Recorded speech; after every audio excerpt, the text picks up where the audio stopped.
누가복음 20장 1절에서 47절 말씀. 예수께서 어느 날 성전에서 백성을 가르치시며 기쁜 소식을 전하고 계실 때에 대제사장들과 율법학자들이 장로들과 함께 예수께 와서 말하였다. 당신은 무슨 권한으로 이런 일을 합니까? 누가 이런 권한을 당신에게 주었습니까? 어디 우리에게 말해 보십시오. 예수께서 그들에게 대답하셨다. 나도 너희에게 한 가지 물어보겠으니 나에게 대답해 보아라. 요한의 세례가 하늘에서 난 것이냐 사람에게서 난 것이냐? 그들은 자기들끼리 의논하면서 말하였다. 하늘에서 났다고 말하면 어찌하여 그를 믿지 않았느냐고 할 것이요. 사람에게서 났다고 하면 온 백성이 요한을 예언자로 믿고 있으니 그들이 우리를 돌로 칠 것이다.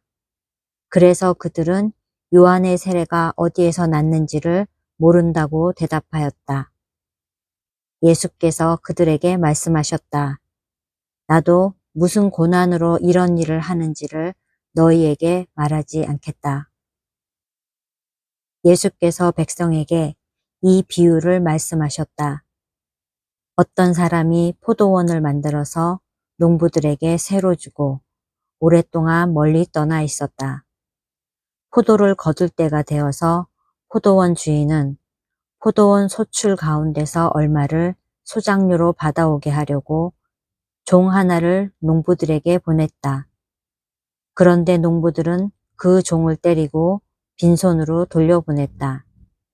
주인은 다른 종을 보냈다. 그랬더니 그들은 그 종도 때리고 모욕하고 빈손으로 돌려보냈다. 그래서 주인이 다시 세 번째 종을 보냈더니 그들은 이 종에게도 상처를 입혀서 내쫓았다. 그래서 포도원 주인은 말하였다.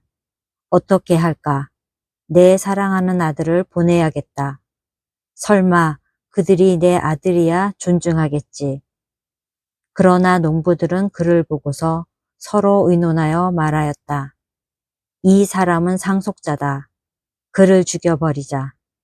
그래서 유산이 우리 차지가 되게 하자. 그리하여 그들은 주인의 아들을 포도원 바깥으로 내쫓아서 죽였다. 그러니 포도원 주인이 그들을 어떻게 하겠느냐? 주인은 와서 그들을 죽이고 포도원을 다른 사람들에게 줄 것이다. 사람들이 이 말씀을 듣고서 말하였다. 그런 일이 없기를 바랍니다. 그때 예수께서 그들을 똑바로 바라보시고 말씀하셨다. 그러면 집 짓는 사람들이 버린 돌이 집 모퉁이의 머릿돌이 되었다. 하고 기록된 말은 무슨 뜻이냐? 누구든지 그 돌 위에 떨어지면 그는 부스러질 것이요. 그 돌이 어느 사람 위에 떨어지면 그를 가루로 만들 것이다. 율법학자들과 대제사장들은 예수가 자기네들을 겨냥하여 이 비유를 말씀하신 줄 알았다. 그래서 그들은 바로 그때에 예수께 손을 대어 잡으려고 하였으나 백성을 두려워하였다. 그리하여 그들은 기회를 엿보다가 정탐꾼들을 보내서 이들이 거짓으로 의로운 사람들인 채 행세하면서 예수께로 접근하게 하여 그의 말씀을 책잡게 하였다. 그렇게 해서 그들은 예수를 총독의 치리권과 사법권에 넘겨주려고 하였다. 그들은 예수께 이렇게 물었다. 선생님, 우리는 선생님이 바르게 말씀하시고 가르치시고 또 사람을 겉모양으로 가리지 않으시고 하나님의 길을 참되게 가르치고 계시는 줄 압니다. 우리가 황제에게 세금을 바치는 것이 옳습니까? 옳지 않습니까? 예수께서는 그들의 속셈을 알아채시고서 그들에게 말씀하셨다. 데나리온 한 입을 나에게 보여다오. 이 돈에 누구의 얼굴상과 글자가 새겨져 있느냐? 그들이 대답하였다. 황제의 것입니다. 예수께서 그들에게 말씀하셨다. 그러면 황제의 것은 황제에게 돌려주고 하나님의 것은 하나님께 돌려드려라. 그들은 백성 앞에서 예수의 말씀을 책잡지 못하고 그의 답변에 놀라서 입을 다물었다. 부활이 없다고 주장하는 사두개파 사람 가운데 몇 사람이 다가와서 예수께 물었다. 선생님, 모세가 우리에게 써주기를 어떤 사람의 형이 자식이 없이 아내를 남겨두고 죽으면 그 동생이 그 형수를 맞아들여서 뒤를 이을 아들을 자기 형에게 세워주어야 한다 하였습니다. 그런데 7 형제가 있었습니다. 마지가 아내를 얻어서 살다가 자식이 없이 죽었습니다. 그래서 둘째가 그 여자를 맞아들였고 그 다음에 셋째가 그 여자를 맞아들였습니다. 7 형제가 다 그렇게 하였는데 모두 자식을 남기지 못하고 죽었습니다. 나중에 그 여자도 죽었습니다. 그러니 부활 때의 그 여자는 그들 가운데서 누구의 아내가 되겠습니까? 7이 다 그 여자를 아내로 맞아들였으니 말입니다.